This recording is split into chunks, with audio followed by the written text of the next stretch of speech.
guys, meron naman tayo guys na gagawin na washing machine. Ito guys, ang pangalan nito ay Samsung na washing machine. Ito guys ay gamit ni misis ko.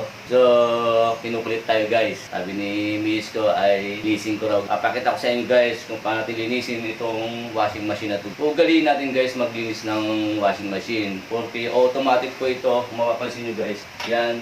So, bago ito guys linisin itong washing machine na ito ay model muna tayo guys sa Shopee ng explosive pambukas itong washing machine ito guys.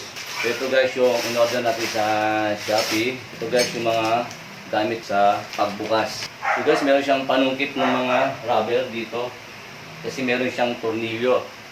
So meron din siyang tornilyo sa gitna. Ang gitna niya yung umiikot sa gitna. Ito yung pambukas natin guys. Isang set to guys na binili natin sa Shopee. Pati rin to guys. Subukan natin guys na buksan natin to at linisin. Papakita ko sa inyo guys kung paano natin linisin itong washing machine na Samsung.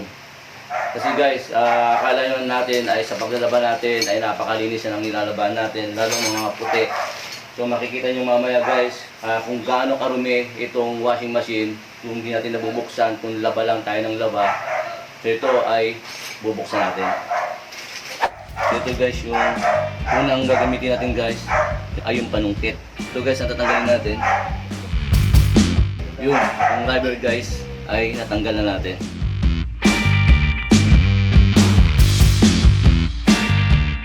Yun guys, ito yung tinanggal natin ng mga takip.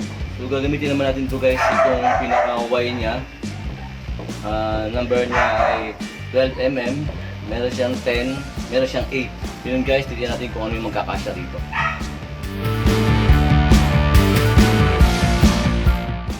So yun guys, natanggalin natin guys yung pinakagitna niya ng tornilyo. Ito na yun guys, yung pinaka umiikot sa gitna. Kung mapapansin nyo guys, maluwag na. So nakakaipit na yan guys ng damit. So ito ay mamaya ay re-remedyoan natin to. Dapat to guys ay nakadikit na ganyan. So hindi siya kaganon. Kung mapapansin nyo ay kinain na yung plastic niya. So magkakalso lang tayo dito guys sa ilalim para umatras siyang ganyan. At the same time na hindi siya bumababa. Kasi ito guys ay bumababa na siya. Itong isa medyo maluwag na rin ng konti. So re-remedyoan din natin to guys. Dapat si guys hindi siya kumakalog. Bubuksan naman natin guys itong pinaka-takip niya.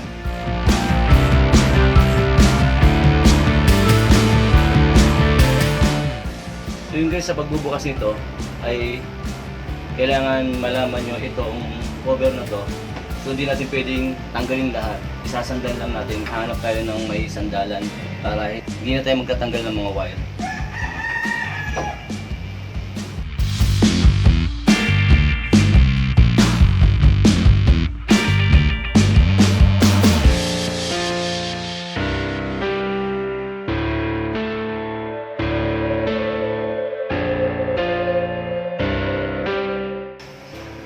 Yan, ganyan lang guys ang gagawin natin. Sasandal lang natin dito.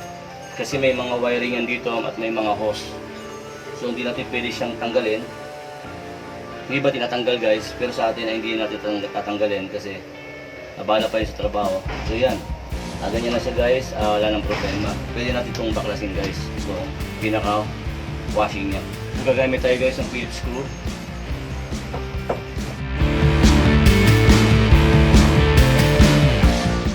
Yun guys, ay tanggalan natin yung apat na screw.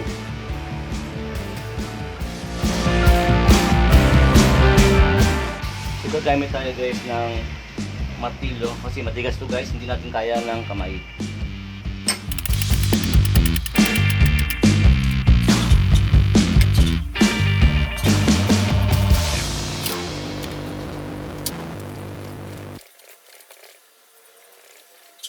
So yun mga agaray, ay inaalog-alog mo natin guys kasi nakakapit yung medyo yung mga dumi niya para hindi siya gaanong hirap tanggalin. Kailangan konting uga-uga lang natin.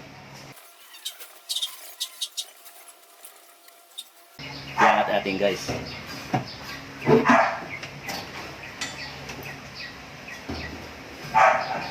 So yun guys, kung napapansin nyo guys, yan, napakarami siyang dumi na nakakapit sa kanyang spinner So ito yung ikakarwas natin ito guys, lilinisin natin to.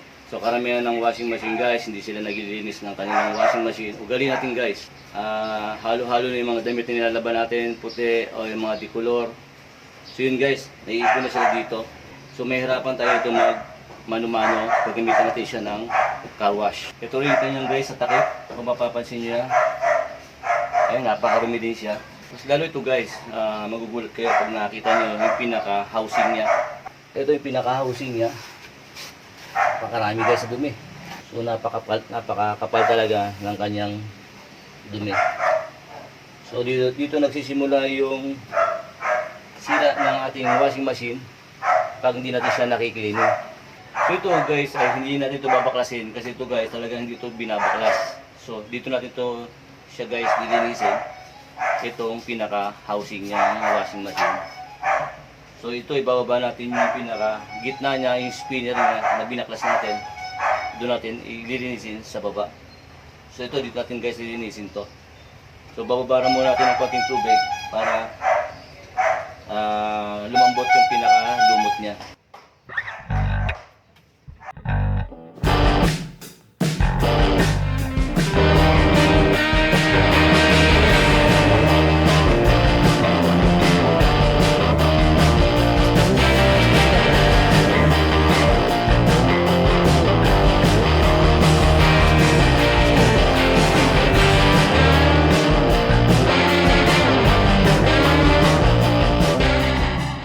Yun guys, ito pa lang ating nililinis, itong pinaka-housing ng spinner ng washing machine.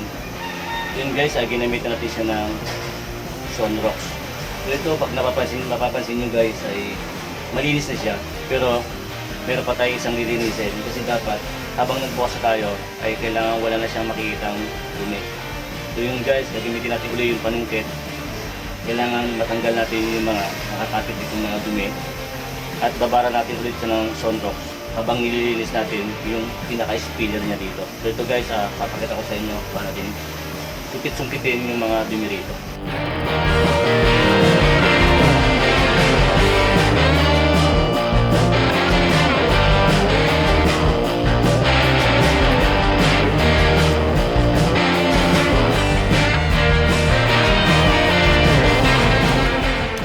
Yun guys, medyo nalinisan natin ng konti. Kaso meron tayong nakikitang parang kalawang na maliliit na nakadikit dun sa casing niya. Yun guys, ay kinutkot natin ng panungkit at babara natin ulit ng Sunrox. Para pag kabit natin itong spinner ay siguradong tanggal na siya guys. Ito guys, magbababad muna tayo ulit ng Sunrox. So ito nga pala guys, ang ginamit na Sunrox kasi mayroon na itong sabon. Hindi natin kailangan magsabon pa. Ito may kasama ng sabon to guys.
Ayun guys, dapat ganito yung pinaka bola niya. Dapat hindi siya bumababa ng ganito. Pag bumababa siyang ganyan ay masisira na yung damit nyo. So kailangan ganito guys. Ito ay niremedyo mo natin guys. Baklasin lang natin to guys. Ito dalawa to ay napudpud na yung isa. So ito ay kakasuhan lang muna natin para hindi siya sumalog.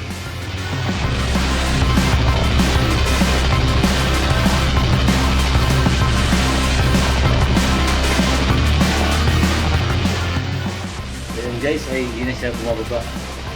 Pag napapansin nyo guys na ito ay lumulubog na, ipagawa nyo guys. Kasi sisirahin yung damit nyo, mapupunit pag pumasok doon sa malaking awang. Dapat to guys ay walang awang. Tulad yan. Iikot siya. Dapat din niya lang dapat. Ay wala siyang clearance na nagpe-play bababa pataas. So na dapat nakapix siya guys. Nakapix siya. So ito ay pwede natin balik.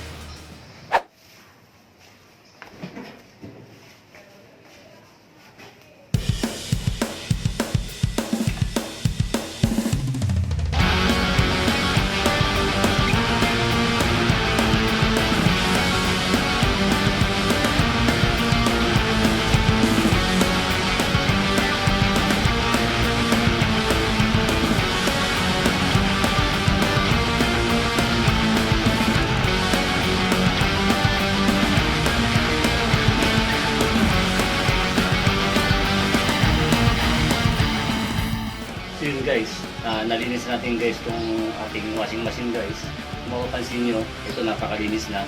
Pati dito guys sa side ng cover na to guys, ay pinunasan din natin kasi may mga talsik din ng sabon. Yan, dyan magsisimula guys yung kalawang. Kailangan guys, hanggat bago pa yung washing machine natin, regular tayo magpapalinis ng washing machine natin. Porque automatic to, hindi na natin binibininis. Kailangan guys, babaklasin natin yung loob, saka natin lilinisin at natin babalik. So ito guys, ay hindi ko muna tanggalin to kasi mahirap. Mamaya, pag nakahiga siya, madaling kukunin ko guys, yung lagayan ng sabon at downy. Mamaya natin lilinisin yan. So ito guys, ay babalik muna natin yung spinner niya.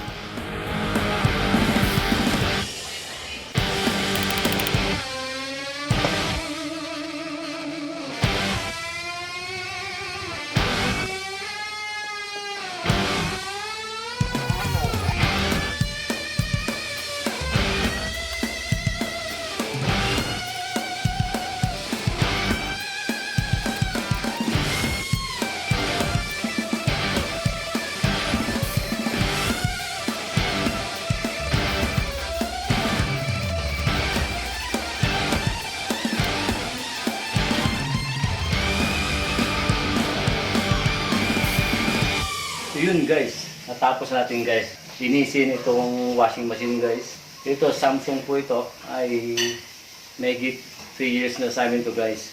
Kumangko 4 years na to guys. So nag-request ang misis ko ay linisin ko raw guys.